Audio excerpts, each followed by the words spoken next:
성도가 사는 법이라는 제목으로 함께 말씀 나누도록 하겠습니다. 성도가 뭡니까? 성도. 저와 여러분들이 성도, 그리스도인, 예수쟁이 뭐 이렇게 얘기하는데, 성도는 이 땅과 하나님의 나라를 동시에 살아가는 사람들입니다.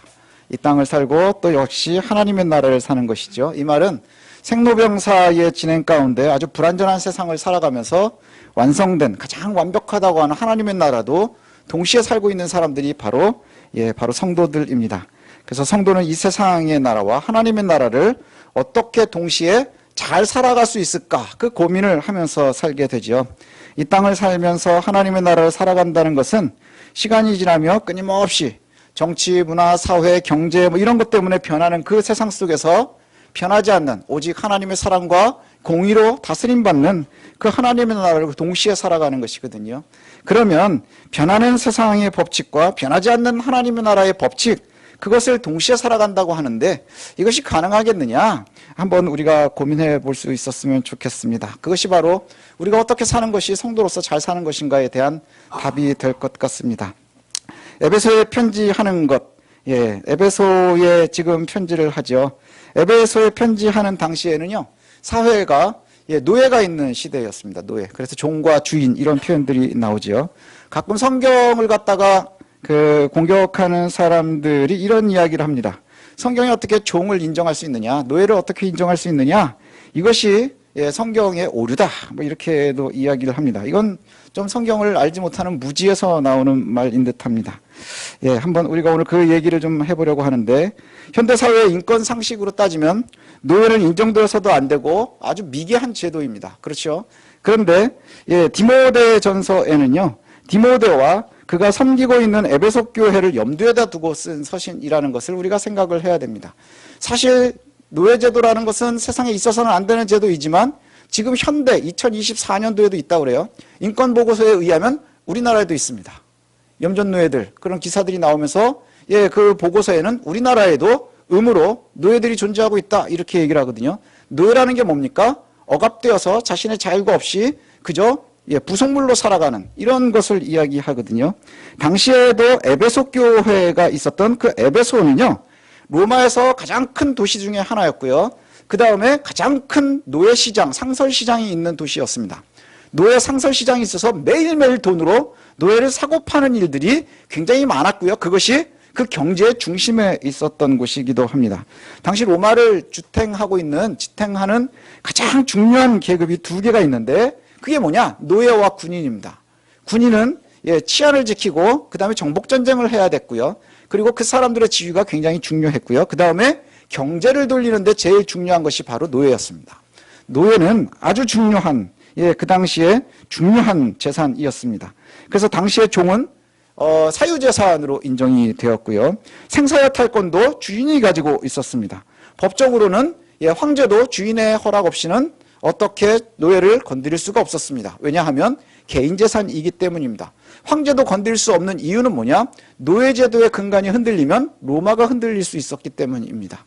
그래서 많은 노예들이 반란도 굉장히 많았었고요. 그 다음에 여러 가지 문제들도 있었지만 여전히 로마는 노예제도 위에서 있었습니다. 이 때문에 당시에는 그 노예들을 갖다 선동을 한다, 선동을 하는 사람들이 있거나 아니면 그런 종교가 있다고 하면 아주 철저하게 핍박했었습니다. 왜냐하면 국가의 근간을 흔든다고 생각이 되었기 때문입니다. 그런 시대에 종과 주인에게 성경은 뭐라고 얘기하느냐? 너희가 서로에게 진심으로 대해라, 이렇게 얘기를 해요. 진심으로 대하라. 진심으로 대한다는 게 뭡니까? 종은 법적으로 주인에게 얽매여 있는 재산이에요. 그런데 오늘 본문에 보니까 종들에게 뭐라고 하냐면 진심으로 대해라, 이렇게 얘기를 해요. 믿는 주인이 있다 그러면 너희가 더욱더 진심으로 대해라. 그러면서 성도인 종에게는 뭐라고 얘기하느냐?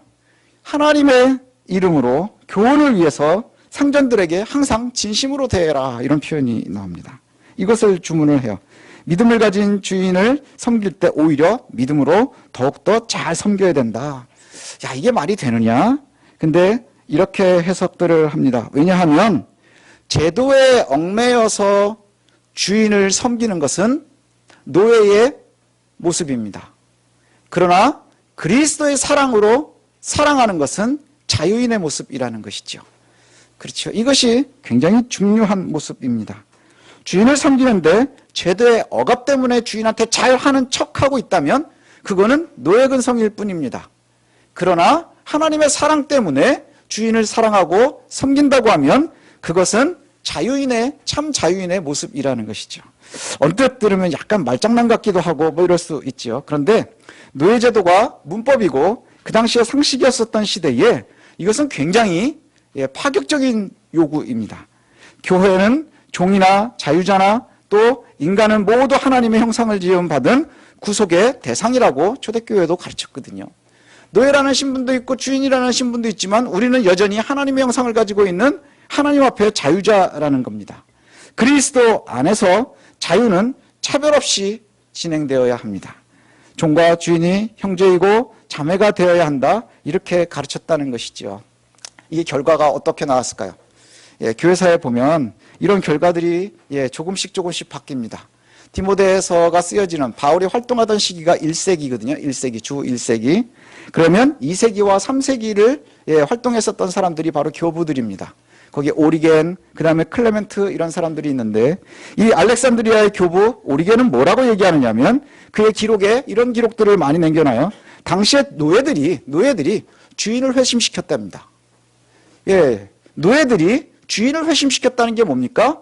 참으로 그리스도의 마음으로 주인을 섬겨서 그들이 영원히 구원받도록 만들었다는 거예요. 왜냐하면 제도 속에 있는 노예들은 주인은 원수일 뿐입니다. 할 수 없이 친한 척은 하지만 원수일 뿐인 거예요. 그런데 노예들이 주인을 회심시켰다? 이것은 자유자의 모습입니다. 또 노예들이요, 순교자도 있었습니다. 순교자도 있었다는 것이죠. 또 알렉산드리아의 클레멘트는 뭐라고 자신의 설교에서 매일매일 강조하느냐?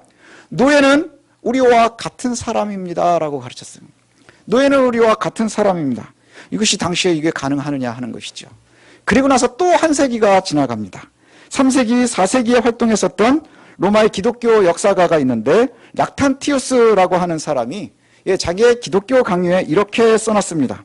부자나 가난한 자나 주인이나 노예 사이에 분명한 차이가 있는 것이다 라고 우리가 그렇게 일상적으로 여기지만 성도된 우리는 서로를 형제라고 부릅니다. 성도라고 부르는데, 형제라고 부르는데 그 이유는 우리가 평등하다는 조건 외에는 그 이유를 찾을 수 없습니다. 우리는 사회적으로는 신분의 차이를 가지고 있지만 그럼에도 불구하고 우리가 두려움 속에서도 노예들을 성령 안에서 형제라고 부르는 것은 우리가 마땅히 해야 될 일입니다. 이렇게 써놓고 있는 거예요.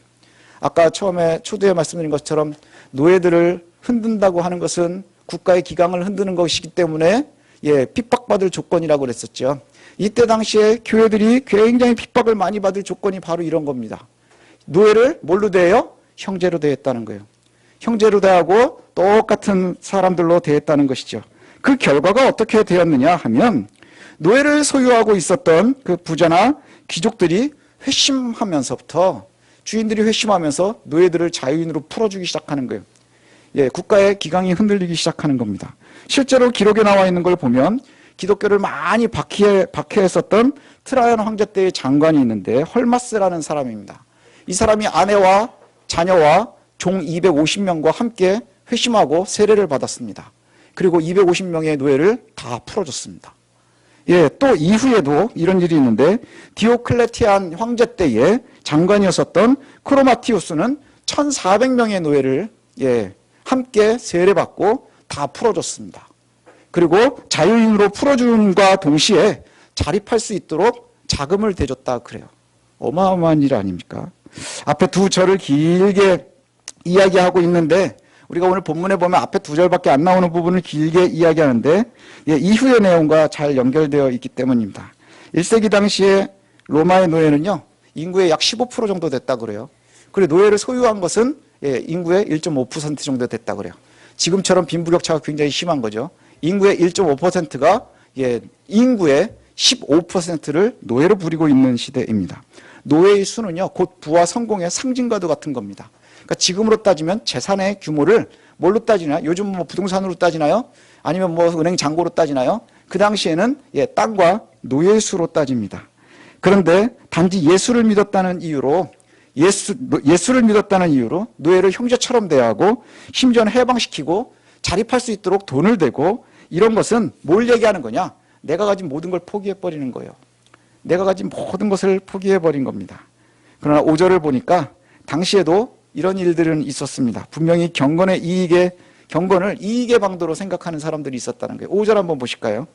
5절에 보면 이런 많은 사람들의 모습 속에서도 5절에 보니까 5절 제가 읽어드리면 마음이 부패하여지고 진리를 잃어버려 경건을 이익의 방도로 생각하는 자들의 다툼이 일어나느니라. 경건을 뭘로 생각한다고요? 이익의 방도로 생각하는 사람들이 교회 안에 있었다는 거예요. 이렇게 예수를 믿으면서 노예들을 다 풀어주며 하나님 안에서 사랑으로 사는 사람들이 있는가 하면 또 한편으로는 마음이 부패해서 경건의 모양을 갖다가 이익의 방편으로 생각하고 있었다. 경건은 이익의 방편으로 생각하고 있었다. 이런 방도로 생각했었던 사람들이 그래서 서로 교회 안에서 다퉜다 이렇게 얘기를 하거든요. 그 다툼이 뭐냐? 그러면 하나님을 믿는 것이 돈 버는 수단으로 생각이 되었다는 것이죠. 돈 버는 수단으로 생각해서 진리를 버리고 악한 마음을 품고 다투는 사람들이 교회 안에 생겼다는 거예요. 두 가지로 생각해 볼 수 있겠죠. 하나는 뭐냐? 교회를 출석하고 신앙생활을 하고 있으면서도 그리스도의 구원보다 우선되는 게 뭐냐? 감사함과 거룩함을 추구하는 게 아니라 단지 사회생활의 일부로 생각하는 거예요. 사회생활의 일부로 생각하고 사업을 위한 수단으로 아니 인간관계를 위한 것으로 아니 마음의 그냥 평안을 위해서 혹은 혹시라도 가능할지도 모르는 기복을 위해서 혹시 기도하면 하나님이 내가 갑자기 돈벼락을 맞게 해주시지 않을까? 이런 것들이 포함되어 있다는 것이죠. 또 더 적나라하게 얘기하면요. 돈 벌려고 목사하는 사람들이 많았다는 얘기예요. 가짜들이 많았다는 얘기죠. 돈 버는 게 목적인 거예요. 복음을 갖다가 이야기하지만 끊임없이 뭐를 얘기하느냐? 난 돈 벌려고 하는 거예요. 돈 벌기 위해서 거짓말도 하고 다투기도 하고 목숨 걸고 싸웁니다. 그런 모습들이 그때 당시에도 있었다는 것이죠. 지금도 우리가 찾아볼 수 있습니다. 그런데 성경은 오늘 분명히 이렇게 말씀합니다. 10절을 보실까요? 돈을 사랑함이 일만하게 뿌리가 되나니 이것을 탐내는 자들은 미혹을 받아 믿음에서 떠나 많은 근심으로써 자기를 찔렀도다. 다시 한번 읽어드리겠습니다. 돈을 사랑함이 일만하게 뿌리가 되나니 이것을 탐내는 자는 미혹을 받아 믿음에서 떠나 많은 근심으로써 자기를 찔렀도다. 돈을 사랑한다 하는 것이 악의 뿌리가 된다 하는데 돈을 사랑한다 하는 이 단어가요. 헬라어로 휘릴귀리아라고 하는 단어인데 우리말로 한 단어로 하면 탐욕이라는 뜻입니다. 탐욕. 탐욕이라는 게 뭔가요? 돈에 대한 탐욕은 돈을 끝없이 욕구하고 있는 거예요. 돈만 욕구하고 있는 거죠. 그 돈의 욕구가 너무 커서 결국엔 믿음도 버리고 그 결과 더 많은 근심을 쌓아놓고 산다는 거예요. 스스로를 찌르기도 하고 결국에는 믿음에서부터 떠나버린다 하는 것이죠. 예전에 제가 알던 한 권사님이 계셨습니다. 그 권사님이 저한테 틈나면 이런 얘기를 했었어요. 목사님, 천국이 좋은 건 잘 알겠는데 전 이 세상도 더 좋은 것 같아요.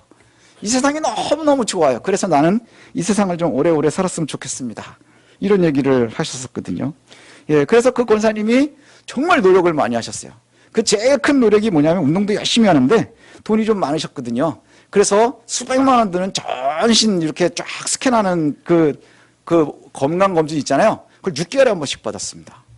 나라에서는 2년에 한 번 해주는데 이분은 자기 개인 사비를 들이면서 6개월에 한 번씩 굉장히 유명한 병원에 가서 이렇게 잘 하셨어요. 그래서 한 번은 이제 대화를 하다가 아니 이걸 뭘 1년에 한 번 하면 되지 6개월에 한 번 하냐 그랬더니 암이 발전하는데 6개월이 걸린답니다. 암이 발견하는데 6개월 정도가 걸린다는 거예요. 근데 그분이 암으로 돌아가셨어요. 그분이 암으로 돌아가셨어요. 그 6개월 상간에 이전에 받은 검사, 그 다음 검사 받으러 갔더니 말기암인 거예요. 6개월 만에 말기암이 돼요. 6개월이 채 걸리지 않더라고요. 우리는 대부분 돈이 없는 것이 고민이라고 믿기 때문에 오늘 말씀이 피부에 와닿지 않을 수도 있습니다. 그리고 돈 얘기를 하니까 이건 나는 그냥 오늘 설교에선 열애구나 이렇게 생각할지도 모르겠습니다. 그런데 돈을 사랑하는 탐욕은요. 부자만 갖고 있는 건 아닙니다. 가난한 자들도 탐욕은 갖습니다. 욕심은 어른만 갖는 게 아니고요. 우리 애기들도 가져요. 갓난 애기들도 갖습니다. 탐욕은요. 누구나 갖는 겁니다. 탐욕은 뭘 탐욕이라 하느냐? 그냥 맹목적으로 추구하는 게 탐욕입니다. 우리도 한번 잘 생각해 볼 필요가 있습니다. 혹시 저와 여러분도 여기에 속하지는 않는지. 우리가 돈 때문에 힘들게 살잖아요. 저도 잘 알고 있습니다. 돈 때문에 힘들고 어렵고 또 건강 때문에 힘들고 어렵고 그래서 우리가 돈을 벌어야 됩니다. 그래야 여기서 생존할 수 있으니까. 저도 목사지만 그래야 생존합니다. 여러분들도 마찬가지죠. 그런데 오로지 돈만 생각하면서 사는 것이 과연 옳으냐 하는 것이죠. 예, 특히 성도들에게 그것이 옳을까? 오늘 자꾸 강의 같아서 죄송한데 행복을 연구하는 교수들이 많습니다. 요즘에 행복을 연구하는 교수님들이 많거든요. 근데 이구동성으로 하는 얘기가 뭐냐? 돈으로만 행복할 수 없습니다가 답입니다. 예, 우리는 그냥 돈이 있으면 행복할 것 같지만 오랜 세월 연구하고 추적조사하고 그런 통계들이 이야기해 주는 게 뭐냐? 돈이 필요는 하지만 돈으로 행복할 수는 없습니다. 그렇게 얘기해요. 돈이 조건은 되겠지만 만약에 돈만 추구하다가 행복을 잃어버리는 사람들이 많다는 것이죠. 행복하기 위해서 돈이 있어야 되지만 예, 또 그 외의 것을 더 많이 이야기하시는 분들이 계세요. 서울대학교에도 제가 이렇게 책을 몇 권 읽은 분이 계시는데 최인철 교수님이라고 행복을 연구하시는 교수님이 계시거든요. 그 최인철 교수님도 그렇게 얘기를 해요. 예, 돈이 굉장히 필요합니다. 근데 그분은 돈보다 더 중요한 건 건강이라고 그렇게 얘기를 해요. 건강이 해야 예, 돈을 많은데 건강을 잃으면 예, 행복 지수가 좀 떨어진다 이렇게 얘기하면서 이분이 굉장히 집중해서 연구하는 게 뭐냐면 휘게입니다. 휘게. 휘게라는 게 뭐냐면 덴마크어, 노르웨이어로 편안하다 하는 뜻인데 북유럽에 있는 사람들이요. 하루에 그냥 편안한 시간을 한 번씩 갖는답니다. 우리는 상상도 할 수 없는 일이죠. 그냥 차 한 잔 마시면서 간단한 대화 나누고 수다 떨고 그러면서 쉬는 시간들에 굉장히 방점을 둔다는 거예요. 우린 그럴 수 없습니다. 왜요? 그럴 시간이 어디 있어요? 단어 하나라도 외워야지. 그지? 수학 하나라도 풀어야지. 빨리 나가서 물건 하나 팔아야지. 이거 하면 얼만큼 되는데. 예. 쉽게 말하면 이 휘게라는 건 쉽게 말하면 가족이나 친구 혹은 혼자서라도 보낼 수 있는 소박한 여유로움을 얘기하는 거예요. 부자가 하는 게 아니라요. 그냥 내가 스스로 그것을 누리는 거랍니다. 이것 때문에 건강이 유지가 되기도 하고요. 이것이 바로 행복이라는 단어로 사용이 되기도 한다고 합니다. 돈을 쌓아놓고도 누리지 못하면 행복할 수 없는 거예요. 부자가 행복하다 그러면 예, 연봉에 비례해서 행복해야 되겠죠. 근데 그런 통계는 어디에도 나오지 않는다 그럽니다. 우리가 함께 17절과 18절을 좀 읽어봤으면 좋겠거든요. 17절, 18절입니다. 우리 함께 한 목소리를 읽었으면 좋겠습니다. 함께 읽겠습니다. 시작. 내가 이 세대에서 부한 자들을 명하여 마음을 높이지 말고 정함이 없는 재물에 소망을 두지 말고 오직 우리에게 모든 것을 후히 주사 누리게 하시는 하나님께 두며 선을 행하고 선한 사업을 많이 하고 나누어 주기를 좋아하며 너그러운 자가 되게 하라. 아멘. 마음을 높이지 말고 교만하지 말라는 말입니다. 정함이 없는 재물에 소망을 두지 말라는 말입니다. 예, 정함이 없는 재물에 소망을 두지 말라는 의미는 덧없고 불확실한 재물에 소망을 두면서 살지 말라는 겁니다. 돈이 우리를 어떻게 해줄 거다, 재물이 어떻게 해줄 것이다, 내 탐욕이 뭔가를 해줄 것이다 라고 하는 막연한 기대에 살지 말라는 것이지요. 오직 모든 것을 주시는, 오늘 본문에 보니 오직 모든 것을 주시는 그리고 그것을 누리게 하시는 하나님을 소망하십시오 이렇게 얘기합니다. 우리 지난주에 말씀 기억나십니까? 과부를 이야기할 때 뭐라고 얘기했습니까? 과부들이 행복해지는 게 뭡니까? 하나님을 소망하는 것이라 그랬습니다. 예, 바로 이것이 성도들의 정체성입니다. 소망을 하나님께 두는 겁니다. 이게 우리가 이 땅을 살면서 하나님의 나라를 동시에 잘 살 수 있는 방법입니다. 하나님께 소망을 둔 사람들의 삶이 바로 가장 행복할 수 있는 삶입니다. 18절에 선을 행하고 좋은 일을 많이 하고 아낌없이 베풀고 나누는 것을 즐거워하라. 이 말씀을 보면서 제가 진짜 힘들었거든요. 저 되게 이기적인 사람이고 속물근 성도 있고 저 돈도 좋아합니다. 그런데 선을 행하고 좋은 일을 많이 하고 아낌없이 베풀고 나누는 것을 즐거워하라. 이 말씀이 뭘까? 결국엔 혈안이 되어서 모으는 데만 집중하지 말고 하나님의 은혜를 잘 누리면서 살라는 거예요. 결국 참 진리를 버리고 어리석음으로 빠질 수 있는 그 탐욕에서 벗어나서 오히려 자족하고 누릴 수 있는 은혜를 누리는 것이 중요하다는 것이죠. 앞에 다시 종들의 이야기로 결론을 맺으려고 하는데 당시의 노예는 부의 상징이었습니다. 인구 1.5%가 15%의 노예를 부렸다고 하니까요. 예, 당시에 부의 상징인 이 노예를 형제로 대한다. 이것은 내 모든 것을 갖다가 다 포기해야 되는 결과입니다. 다 포기해야 되는 거예요. 이것이 어떻게 가능할까? 근데 2세기, 3세기의 기록에 보면 예수를 믿었다는 그 조건 하나 때문에 박해를 받아가면서 노예들을 해방시킨 사람들의 기록이 나와요. 과연 그들은 행복했을까? 죽으면서 혹시 후회하진 않았을까? 아씨, 잘못했네. 예, 막 그러면서 실수했네. 야, 이거 어떡하지? 이러면서 죽진 않았을까? 이런 생각 해보지 않으셨습니까? 저만 너무 속물인가요? 코넬대 경제학과 교수였고 지금은 이제 홍콩 과기대 교수인 김현철 교수님 책을 제가 또 요즘에 읽었는데 아주 재밌게 읽었습니다. 이분이 이력이 되게 재밌어요. 의사였다가 경제학자가 된 사람이거든요. 서울대 의대인가 뭐 하여튼 의대를 나와가지고 그 인턴을 하다가 그 자기가 굉장히 뭐 여러 가지를 느껴가지고 경제학 공부를 해서 지금 이제 경제 정책을 갖다 연구하시는 분이에요. 예, 의사 인턴을 하다가 그 가난하고 소외된 사람들을 보면서 예, 측은지심이 생겨가지고 이게 왜 이런 일이 있을까? 예, 자기가 강남에서 이렇게 세브란스 병원에서 인턴을 했는데 그때 보니까 그 주변에 사는 사람들, 세브란스 병원 주변에 사는 분들은 예, 암 연기에 온답니다. 연기 1기에 와가지고 고친다는 거예요. 그런데 가끔 가다가 보면 예, 그분이 이제 기록한 얘기에 보면 한 분은 할머니 한 분이 오셨대요. 시커먼 할머니가 오셨는데 예, 유방암 말기로 오셨다는 거예요. 예, 겨드랑이 밑에까지도 자기 같은 초보가 봐도 이건 완전 말기라는 거죠. 근데 조그마한 목소리로 아니지요 이러고 묻더라는 거예요. 그 이유는 뭘까요? 거기까지 시골에 있는 할머니가 올라올 때는요. 예, 동네에서 큰 병원 가라 그래서 여기까지 왔을 거라는 거예요.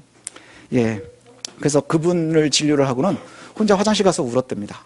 그리고 그게 되게 큰 트리거가 돼서 경제학을 공부를 했대요. 왜냐? 그 동네 사람들은 되게 쉬운데 여기는 왜 이렇게 힘들까? 더 놀란 거는 한 60쯤 된 할머니인 줄 알았는데 40대더라는 것이죠. 그래서 그분이 경제학을 공부를 하고 미국 콜롬비아 대학에서 박사하고 코넬대에서 교수하다가 지금 홍콩 과기대에 계시는 분인데 이분이 이제 책을 썼거든요. 그 책을 제가 보니까 이런 말을 해요. 우리가 태어나서 지금 여러분이 누리는 건 90%가 운이랍니다. 운. 90%가 운이라는 거예요. 우리 노력이 아니라는 거죠.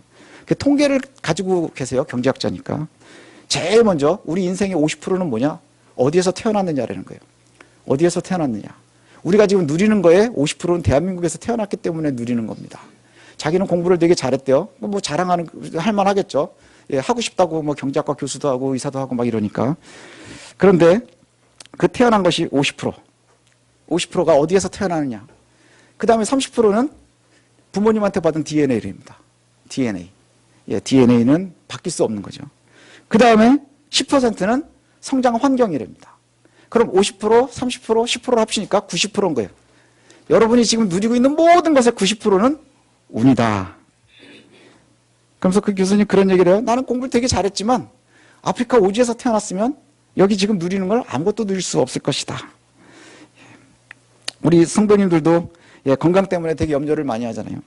그래도 대한민국에서 태어났으니까 우리가 치료도 받지만 오지에 태어났으면 우리 선교사님 것처럼 되게 힘든 상황을 겪을 수도 있을 겁니다. 지금 이 상황은 90%가 운이라는 거예요.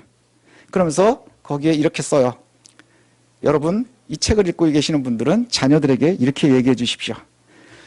지금 우리가 누리는 건 다 운이야. 그러니 운이 없는 사람들을 위해서 섬기라고 주신 거야. 이렇게 가르쳐야 된다 얘기를 합니다. 눈치채신 분들은 틀렸는지도 모르겠지만 이분이 크리스찬이에요. 그리고 나선 크리스찬의 입장에서는 이렇게 얘기를 합니다. 우리가 90%를 쓰고 운이라고 쓴 이것이 하나님의 은혜라는 거예요. 내가 누리고 있는 이 모든 것의 90%는 내가 노력해서 얻은 게 아니라 하나님의 은혜라는 것이죠. 하나님의 은혜. 나는 좀 작게 누린다라고 얘기하고 힘들다라고 얘기하지만 사실은 이 모든 것이 하나님께서 주신 것이지 내가 만든 것이 생각보다 없다라는 거예요. 우리가 현대사회를 살면서 항상 쟁취하는 데에만 열을 올리고 사는데 그래서 손해를 본다는 생각이 들면 어떻게든지 다시 뺏어내고 싶은 게 우리의 모습인데 90%가 하나님의 은혜다라고 얘기하고 그 이유 때문에 우리가 섬기면서 사는 것이 우리들의 임무다라고 얘기를 한다면 우리가 나눌 수 있는 것들을 생각하게 될 겁니다. 뭘 나눌 수 있을까요? 제 친구들을 만나면 가끔 그런 얘기를 합니다. 돈 얘기 저희 목사님들도 만나면 애 가르쳐야 되고 막 이러니까 얘기를 하거든요. 그럼 이제 그런 얘기를 해요. 야, 먹고 죽을 날에도 없어. 그게 돈이라고. 그걸 누려야 될까요? 자, 우리는 무엇을 나눌 수 있을까요? 하나님의 사랑을 나눠야 됩니다. 내가 지금 누리고 있는 하나님의 사랑을 나눠야 되는 거예요. 그리스도의 구원도 나눠야 될 것입니다. 그리고 여러분 가지고 있는 재능도 나눠야 됩니다. 그 다음에 아까 얘기했었던 먹고 죽으려고도 없는 그 돈도 우리가 나누는 겁니다. 그래서 여러분들 우리가 정말 하나님의 은혜 가운데 행복하고 싶으십니까? 행복을 누리고 싶으세요? 그러면 우리는요, 뭐라 그러죠? 아까 앞에서 살폈었던 거, 탐욕. 맹목적으로 추구해서는 행복할 방법이 없는 거예요. 오늘 성경은 이렇게 얘기합니다. 뭘 얘기하느냐? 누리라. 하나님 주시는 이것을 우리가 삶에서 누리는 거예요. 평화롭게 누리십시오. 우리가 이렇게 기도할 수 있었으면 좋겠습니다. 하나님 섬길 수 있는 하나님의 사람이 되게 하시고, 또 그로 인해서 하늘의 기쁨과 행복을 누릴 수 있는 그 마음을 내게 주시고, 또 나의 상처의 마음도 하나님 만져주시고, 그리고 이웃을 바라볼 수 있는 용기도 좀 허락해 주십시오. 이게 우리가 행복해질 수 있는 길입니다. 우리는 크리스찬들도 마찬가지고, 그 다음에 넌 크리스찬들과 다르지 않은 것이, 우리는 혹시 탐욕 속에 살아가고 있지는 않은가? 그리스도인이라고 이야기하는데 탐욕 속에 살고 있기 때문에 그저 맹목적으로 돈만 추구하면서 주일날 예배하는 것으로 우리가 뭔가 바뀔 수 있지 않을까? 혹시라도 기도하면 뭔가가 다른 사람들은 갖지 못한 것을 내가 조금 더 추구할 수 있지 않을까 하는 마음이 있다면 이것은 하나님 기뻐하시는 모습은 아닌 것 같습니다. 어쩌면 오늘 말씀이 여러분들한테 굉장히 부담스럽고 마음에 힘든 말씀이 될지도 모르겠어요. 그러나 고민해 보셨어야 할 겁니다. 참된 하나님의 사람들이 누릴 수 있는 행복은 무엇일까? 무엇이 은혜일까? 어떻게 사는 것이 참된 성도가 사는 법일까? 이 땅을 살며 하나님의 나라를 동시에 산다고 하는데 과연 그것은 어떻게 사는 것일까? 하나님께서 영원하신 분이고 우리에게 가장 좋은 분이시라고 하는데 과연 그 하나님을 우리는 잘 누리면서 살고 있는가? 한번 되돌아보고 고민하시는 여러분들 되시면 좋겠습니다.